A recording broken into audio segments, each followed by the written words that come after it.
నమస్కారం. ఘంటారావానికి స్వాగతం. ముందుగా ప్రధానాంశాలు. రాష్ట్రంలోని పలు ప్రాంతాల్లో దట్టంగా పొగమంచు, రహదారులు కనిపించక వాహనదారుల ఇబ్బందులు.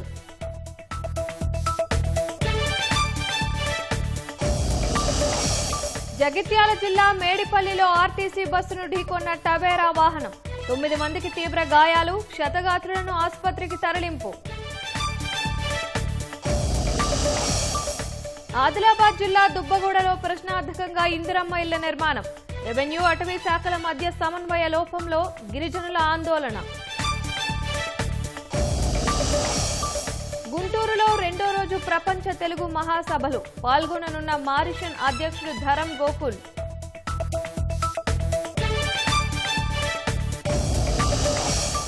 వెనజువెలాను అమెరికా పరిపాలిస్తుందన్న ట్రంప్, అమెరికా చర్యలను తప్పుబట్టిన China, Russia.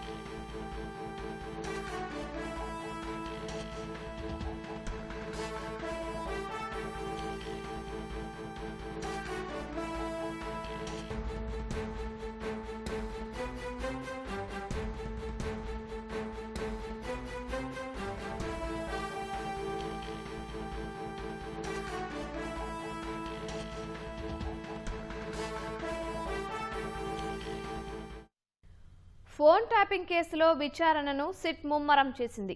BRS MLC Naveen రావుకు నోటీసులు ఇచ్చింది. మరింత సమాచారం మా ప్రతినిధి రమేష్ ను అడిగి తెలుసుకుందాం. రమేష్, నవీన్ రావుకు సిట్ నోటీసులపై తాజా సమాచారం ఏంటి? కేసులో సిట్ అధికారులు దర్యాప్తు ముమ్మరం చేయడం జరిగింది. ఈ కేసులో ఇప్పటికే చాలా మందిని పోలీస్ ఆఫీసర్ని, తర్వాత ఎస్ఐబి మాజీ చీఫ్ గా ఉన్న ప్రభాకర్ రావుని కూడా విడతల వారీగా విచారించిన సంగతి తెలిసిందే. అయితే సుప్రీంకోర్టు ఆదేశాలతో కూడా అతన్ని కస్టడీ తీసుకొని దాదాపు 2 వారాలకు సంబంధించి కూడా వారిని అయితే విచారించడం జరిగింది. దీంట్లో పూర్తి సమాచారం కూడా ఇటు సిట్ అధికారులు అయితే వివరాలు అయితే సేకరించడం జరిగింది. తాజాగా మరొక సిట్ ని కూడా ఏర్పాటు చేసి దాంట్లో హైదరాబాద్ సిపి సజ్జనార్ ని కూడా నేతృత్వంలో కూడా ఈ సిట్ ని అయితే కూడా మొత్తం దర్యాప్తుకు సంబంధించి కూడా చేసే విధంగా ప్రభుత్వం కూడా ఒక సిట్ ని అయితే ఏర్పాటు చేయడంతో కూడా దర్యాప్తు ముమ్మరం చేయడం జరిగింది. ఇప్పటికే పలు అంశాలను అయితే సంబంధించి కూడా వివరాలు కూడా ఇటు వివిధ అధికారుల నుంచి, అంటే మాజీ అధికారుల నుంచి కానీ, తర్వాత అదనపు ఎస్పీలుగా పనిచేసిన వాళ్ళందరినీ కూడా ఈ ఫోన్ ట్యాపింగ్ కేసుకు సంబంధించి ఎవరైతే సంబంధం ఉందో వారి నుంచి కూడా కొంత వివరాలు అయితే సేకరించడం జరిగింది. అయితే దీంట్లో రాజకీయంగా ఒక రాజకీయ నేతలకు సంబంధించి ఇప్పటికే అంటే మొదటిసారి నోటీసులు జారీ చేసి బీఆర్ఎస్ ఎమ్మెల్సీ నవీన్ రావుకు సంబంధించి కూడా నోటీసులు అయితే నిన్న రాత్రి నోటీసులు అయితే జారీ చేయడం జరిగింది. ఈ రోజు 11 గంటలకు జూబ్లీస్ పిఎస్ కి రావాలి, తర్వాత విచారణకు సంబంధించి హాజరు కావాలని చెప్పి కూడా నోటీసులో పేర్కొనడం జరిగింది. ప్రస్తుతం అతని మరి ఎలాంటి వివరాలతో అతని నుంచి కూడా సేకరిస్తారు, అతనికి సంబంధించి కూడా ఈ ఫోన్ ట్యాపింగ్ కేసులో అతని పాత్ర ఏంటనేది కూడా ఒక స్పష్టమైన వివరాలు అయితే సిట్ అధికారులు అయితే సేకరించే అవకాశం ఉంది. ఇప్పటివరకు సేకరించిన వాటికి సంబంధించి కూడా ఇటు ఎందుకంటే గతంలో ఆరోపణలు వచ్చినప్పటికీ ఆరోపణలు కేవలం పోలీస్ అధికారులు మాత్రం చెప్పడం, తర్వాత రాజకీయ నాయకులకు సంబంధించి కూడా కొన్ని ఆరోపణలు రావడం జరిగింది. కానీ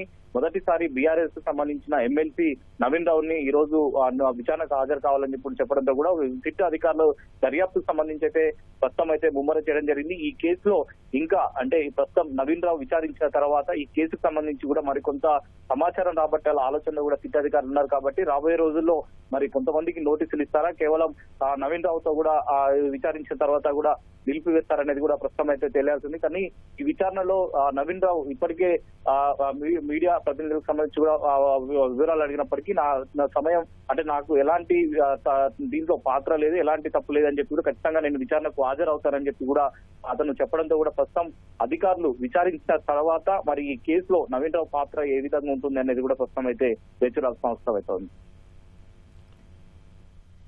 ధన్యవాదాలు రమేష్.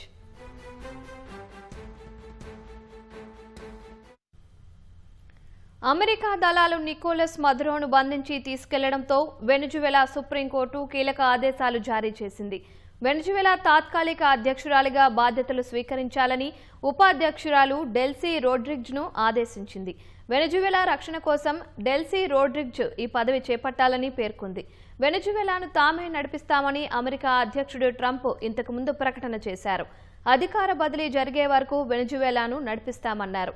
ఈ నేపథ్యంలోనే వెనజువెలా సుప్రీంకోర్టు అధ్యక్ష బాధ్యతలు చేపట్టాలని ఉపాధ్యక్షురాలు డెల్సీ రోడ్రిగ్జ్ను ఆదేశించింది.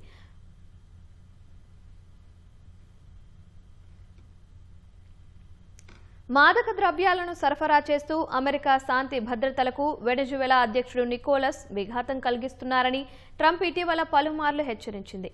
దీన్నే కారణంగా చూపిస్తూ మిలిటరీ దాడులకు దిగారు. ఈ దాడులకు సంబంధించి అంతర్జాతీయ వ్యవహారాల నిపుణులు కన్నేగంటి రమేష్తో మా ప్రతినిధి శ్రీకాంత్ ముఖాముఖి.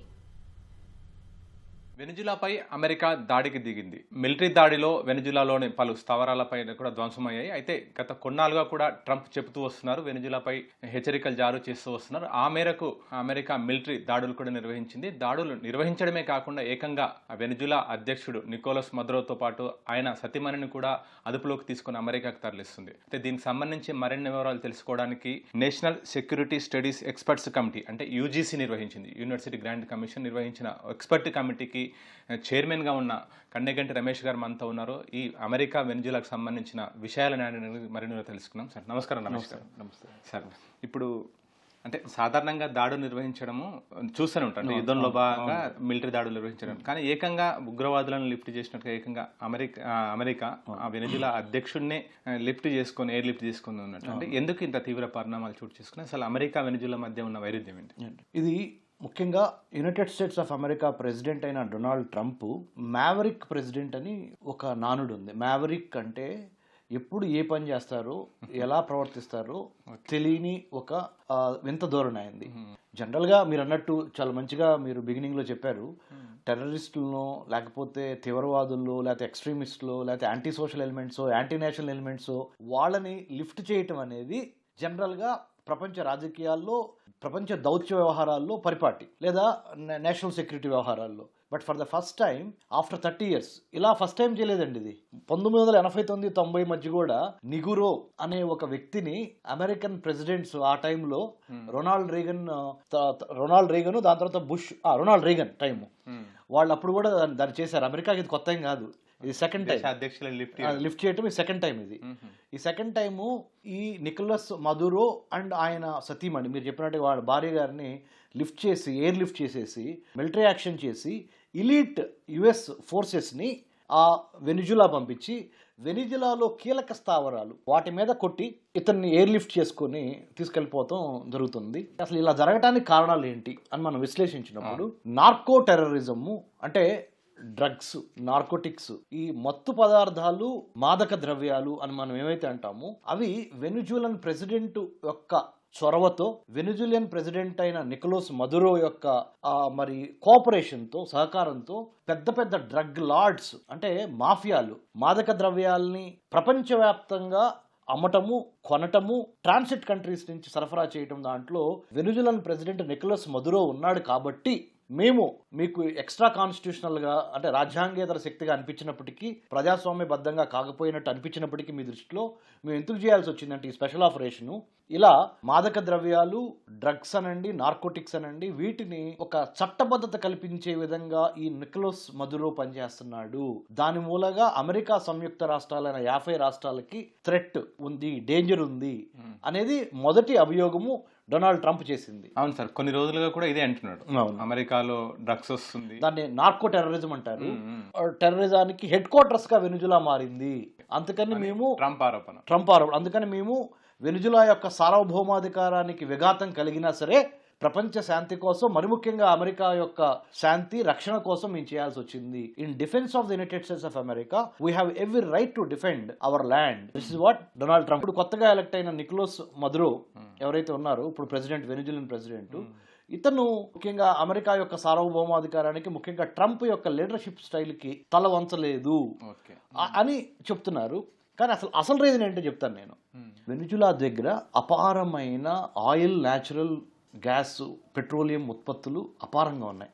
అంటే ఈ పైకి మాదక ద్రవ్యాలు చూపిస్తున్నప్పటికీ అసలైన లోగుట్టి ఇది అవును, చమురు నిల్వ. Absolutely.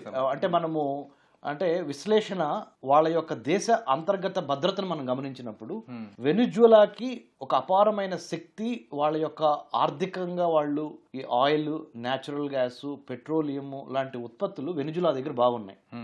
America is looking for ఇంకొక కొత్త గని, ఇంకొక కొత్త ప్లేస్. అంటే గ్రీన్ ప్యాస్చర్స్ అంటారు చూడండి, అంటే ఎక్కడైతే పచ్చగా ఉందో ప్రపంచం అక్కడికి వెళ్తాం అనేది అమెరికాకి అలవాటు. సో వెనిజులాకి వెళ్ళి వెనిజులాలో ఉన్న ఈ oil, natural gas, petroleum products ని మరి తీసుకొని వాడుకోవచ్చు. ఒకవేళ వెనిజులాలో కనుక అశాంతి వచ్చింది అనుకోండి, అమెరికా దీన్ని అడ్డం పెట్టుకొని లోపలికి ప్రవేశించింది, డామినేట్ చేసిద్ది. లెజిటిమేట్ గా వెనుజులా మూలాన అమెరికా యొక్క నేషనల్ సెక్యూరిటీకి దెబ్బ తగులుతుంది కాబట్టి we have every right to defend United States of American interest అని చెప్పి, and citing narco terrorism as a reason, అంటే ఈ మాదక ద్రవ్యాల ఉగ్రవాదం అనేదాన్ని ఒక కారణంగా చూపిస్తా, ఒక బూచిగా చూపిస్తా. వెనుజులాలో ఉన్న ఈ నల్ల బంగారం ఏంటంటే, ఈ బ్లాక్ డైమండ్, బ్లాక్ పెట్రోల్ ఏంటంటే ఇదంతా చమురు ఉత్పత్తులు, వీటన్నిటి మీద ఆధిపత్యం సాధించడం అనే ఒక కోణం కూడా మనం విస్మరించకూడదు. ఓకే సార్, భౌగోళికంగా వెనిజులా పరిస్థితి సార్, అంటే దక్షిణ అమెరికాలో ఉంది ఆ దేశం. ఓకే, అంటే సపోర్ట్, ఎందుకంటే ఏదైనా దేశాన్ని అటాక్ చేయడానికి పోయినప్పుడు పక్కన ఉన్న మిత్ర దేశాలు కానీ మంచి ప్రశ్న. దానికి సంబంధించి వెనిజులా ఏంటి సార్? వెనిజులా చుట్టుపక్కల ఉన్న అర్జెంటీనా, చిలీ, బ్రెజిల్, ఇంకొద్దికి పైకి వెళ్తే పనామా కెనాల్, కోస్తారికా, మెక్సికో, ఈ దేశాల మధ్య అన్ఫార్చునేట్లీ యూనిటీ లేకుండా పోయింది. ఎప్పుడైతే ఐక్యమత్యం లేదో, the moment you have a disbelief and mistrust and trust deficit అంటారు ఇంగ్లీష్లో, అంటే ఒకళ్ళొకళ్ళు నమ్మే పరిస్థితి లేదు, అప్పుడు ఆటోమేటిక్గా దేశాలన్నీ వీక్ అయిపోతాయి. ఇప్పుడు జరుగుతుంది, వెనుజులాకు జరుగుతుంది అదే. వెనుజులాకి మేము ఉన్నాము అని లాటిన్ అమెరికా దేశాలన్నీ కట్టుబాటుగా ఉండి వెనుజులా ఆయనకు ఉంటే, కొంత ఐక్యరాజ్య సమితిలో కానీ, యునైటెడ్ నేషన్స్లో కానీ, మరికొన్ని ఇంటర్నేషనల్ ప్లాట్ఫామ్స్లో కానీ అమెరికన్ ప్రెసిడెంట్ చేసిన ఈ దాడి ఏదైతే ఉందో వెనుజులా మీద, దాన్ని ఎండగట్టే అవకాశం ఉంటుంది. దురదృష్టవశాత్తు ఐకమత్యం లేదు ఈ లాటిన్ అమెరికా దేశాలకి. ఏదో చిన్న చిన్న కూటమిలు తప్పితే ఒక బలీనమైన శక్తిగా అమెరికా సంయుక్త రాష్ట్రాలు, అంటే యునైటెడ్ స్టేట్స్ ఆఫ్ అమెరికాని ఎదిరించి నిలబడగలిగిన ఇంటర్నేషనల్ స్టాండింగ్ కానీ, మిలిటరీ పవర్ కానీ, టెక్నాలజీ పవర్ కానీ, ఎకనామిక్ పవర్ కానీ లేకుండా పోయింది. మిలిటరీ పవర్, డిప్లొమాటిక్ పవర్ కానీ, డిప్లొమాటిక్ దౌత్యవేత్తలు కూడా. సో ఈ కారణాలన్నిటి మూలంగా అమెరికాకి ఇది ఒక రెడ్ కార్పెట్ వెల్కమ్ వేసినట్టు లాటిన్ అమెరికా రాజకీయాల్లో అమెరికా తనదైన ముద్రని నయానో భయానో, క్యారెట్ అండ్ స్టిక్ అంటారు మన విదేశాంగ వ్యవహారాల్లో. 2 రకాల అప్రోచ్లు ఉంటాయి సార్. ఒకటి క్యారెట్ పెడతారు, రెండోది స్టిక్ అంటే కర్ర పెట్టి కొడతారు. క్యారెట్ పెడతాం ఏంటంటే గాజర్ ఎందుకు పెడతారంటే, మీరు మంచిగా మా మాట వింటే మీకు క్యారెట్ ఇస్తాం, మీరు కనుక మేము చెప్పింది వినలేదనుకోండి స్టిక్ అంటే మిలిటరీ రూల్ కానీ, మిలిటరీ అటాక్ కానీ ఈ చేస్తాం అనే విధంగా అమెరికా తన యొక్క ధోరణి ప్రపంచంలో చాలా చాలా చోట్ల కనపడుతుంది. ఇది మినహాయింపు కాదు వెనిజులా ఎపిసోడ్. ఓకే సార్, అంటే ప్రస్తుతానికైతే ఆ దేశ అధ్యక్షుడిని ఎయిర్ లిఫ్ట్ చేశారు. ఆ దేశ అధ్యక్షుడిని సతీమణితో కలిపి ఎయిర్ లిఫ్ట్ చేయటం. నెక్స్ట్ తర్వాత ఇంపార్టెంట్ కీలకంగా ఉన్న స్థావరాలను కొడతాము, నిర్వీర్యం చేయటము. షిప్పింగ్ ఇండస్ట్రీ ఆగిపోయింది. ఇప్పుడు షిప్పింగ్ ఇండస్ట్రీ అనేది ప్రపంచానికి అసలు వెన్నుముక. ఇది ప్రపంచ వర్తక వాణిజ్య వ్యాపారాల్లో 70% షిప్పింగే ఉంటుంది.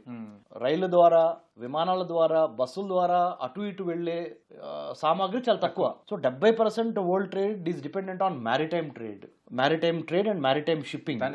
దాన్ని దెబ్బతీశారు అమెరికా వాళ్ళు. ఇప్పుడు అమెరికాలో స్పెషల్ ఎలీట్ ఫోర్సెస్ వచ్చి కొట్టేసినాయి. అంటే ఇది జనరల్ గా మనము ఎక్కువగా మధ్యప్రాచ్యం, మిడిల్ ఈస్ట్ లో, లేకపోతే వెస్ట్ ఏషియా, పశ్చిమాసియాలో ఇది చూస్తూ ఉంటాం ఇలాంటి గొడవలు. లేదా ఈ మధ్య కాలంలో గత 3 ఏళ్ల నుంచి మనం రష్యా, యుక్రెయిన్ లో చూస్తున్నాం, కంటిన్యూగా జరుగుతున్నాయి. సో ఇది చాలా 2026 కొత్త సంవత్సరంలో ఇది చాలా ఒక రకంగా disproportionate use of influence and force అంటారు ఇంగ్లీష్ లో.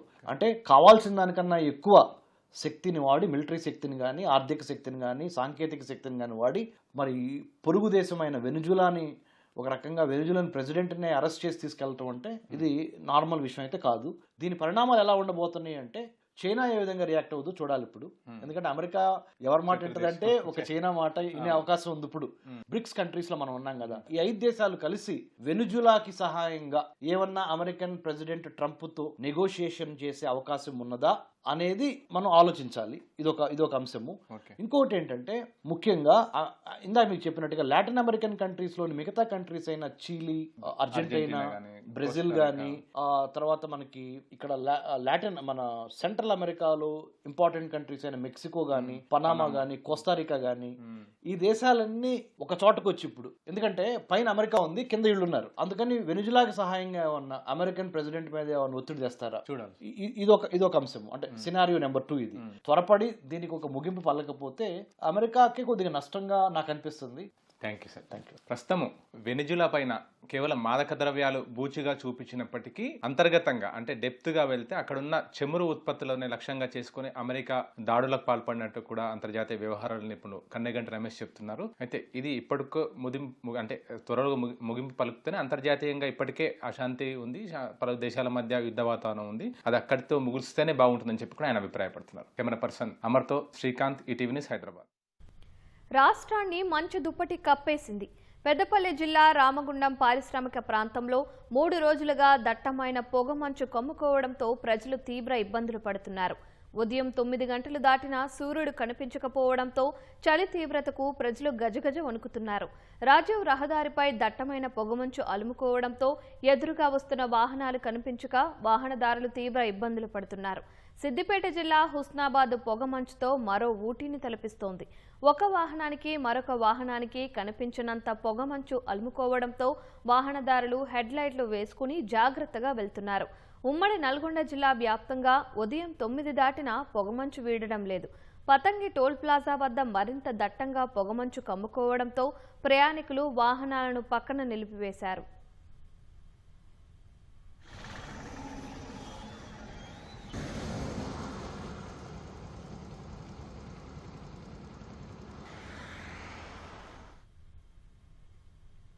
అంతరించిపోతున్న తన జాతి తెలుగు బిడ్డలకు ప్రభుత్వం మంజూరు చేసిన ఇందిరమ్మ ఇళ్ల నిర్మాణం కోసం ఎకరం భూమి దానమిచ్చి ఓ మాతృమూర్తి ఔదార్యం చాటుకుంది. కలెక్టర్ నేతృత్వంలో ఆమెను సన్మానించి ప్రశంసల వర్షం కురిపించింది. తీరా ఇళ్ల నిర్మాణం చేపట్టగానే ఆ భూమి తమ పరిధిలోనిదని అటవీశాఖ అడ్డుకోవడం అలజడి రేకెత్తిస్తోంది. రెవెన్యూ, అటవీ శాఖల మధ్య సమన్వయ లోపం ఆదిమ గిరిజనుల పాలిట శాపంగా పరిణమిస్తోంది. ఆదిలాబాద్ జిల్లా సాత్నాల మండలం దుబ్బగూడ ఎస్ పంచాయతీకి ప్రభుత్వం 16 ఇందిరమ్మ ఇళ్లు మంజూరు చేసింది. ఇందులో 10 మంది కొలాన్ తెగకు చెందిన పేదలు సొంత స్థలం లేక ఇల్లు నిర్మించుకోలేదు. కలత చెందిన అదే గూడానికి చెందిన ఆత్రం లేతుబాయ్ అడవిని ఆనుకొని ఉండే తన సర్వే నెంబర్ 18-2-10 ఎకరం భూమి దానమిచ్చి సాత్నాల తహసీల్దార్ ఎదుట అఫిడవిట్ రాసిచ్చింది. అలాగని లేతుబాయ్ ధనవంతురాలేమీ కాదు. ఆమెకు సొంతిల్లు లేదు. ఆమె చూపిన ఔదార్యానికి కూలీ పని చేసే ఆమె భర్త, 3 కొడుకులు సైతం అభ్యంతరం చెప్పలేదు. ఆమె దయాగుణం అధికారులు, ప్రజాప్రతినిధులను ఆశ్చర్యానికి గురిచేసింది. జిల్లా కలెక్టర్ రాజర్షీషా నేతృత్వంలో అధికార యంత్రాంగం నవంబర్ 11న లేతుబాయిని సన్మానించారు.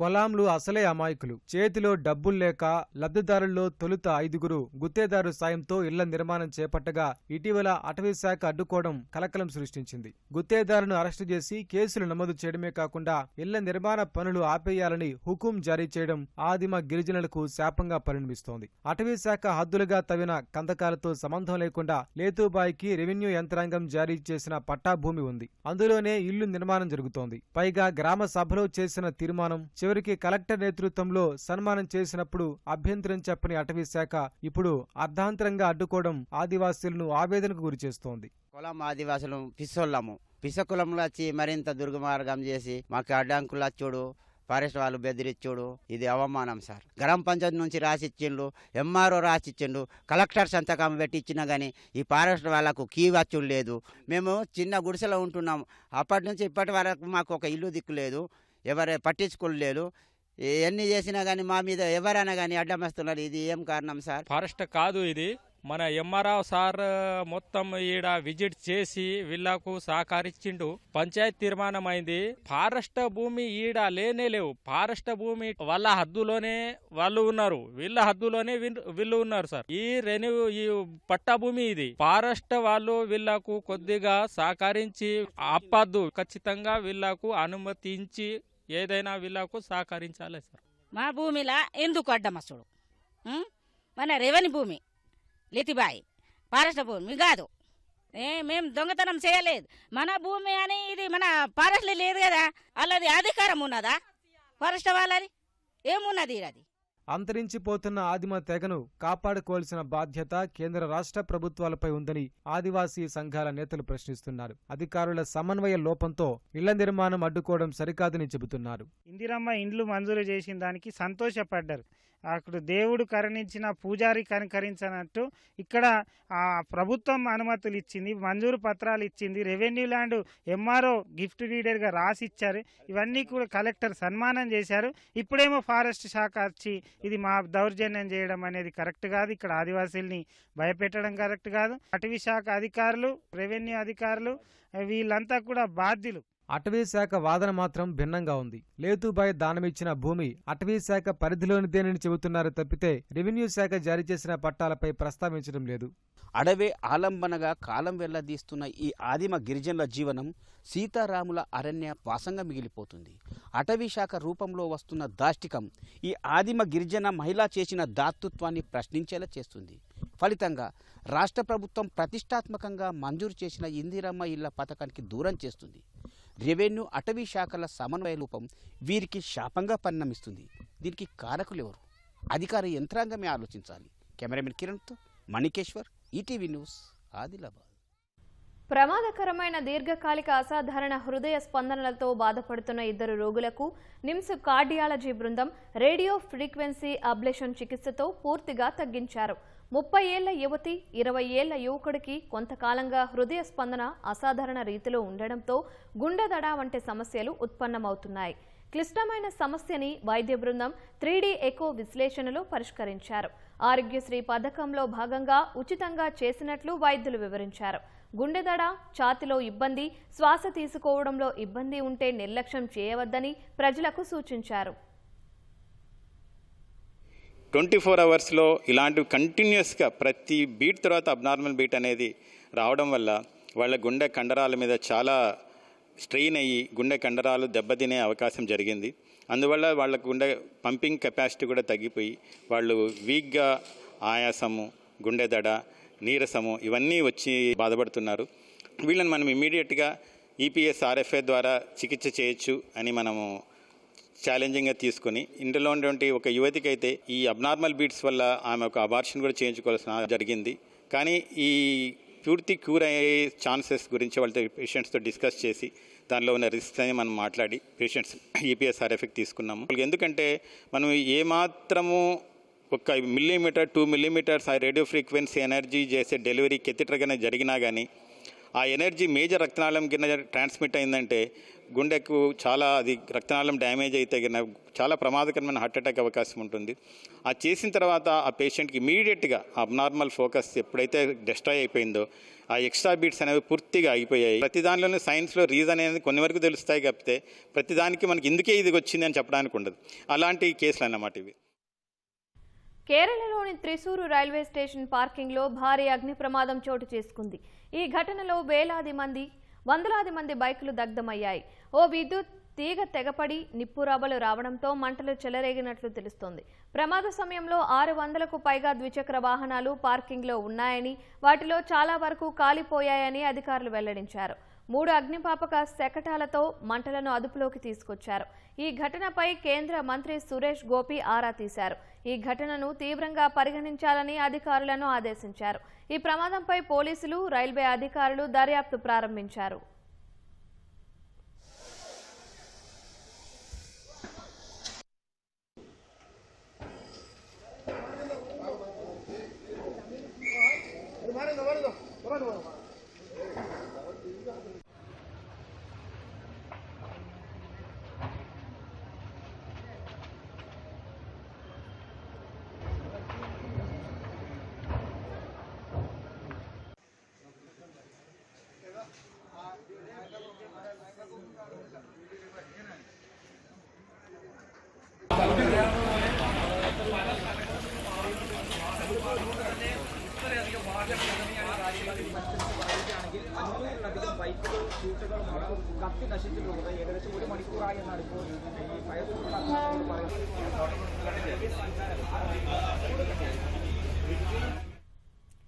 ఏఐ చాట్బాట్ గ్రోక్ను వినియోగించి అశ్లీల అభ్యంతర పోస్టులను పోస్టు చేస్తే చట్టపరంగా తీవ్ర పరిణామాలు ఎదుర్కోవాల్సి ఉంటుందని ఎక్స్ యాజమాని ఎలాన్ మస్క్ హెచ్చరించారు.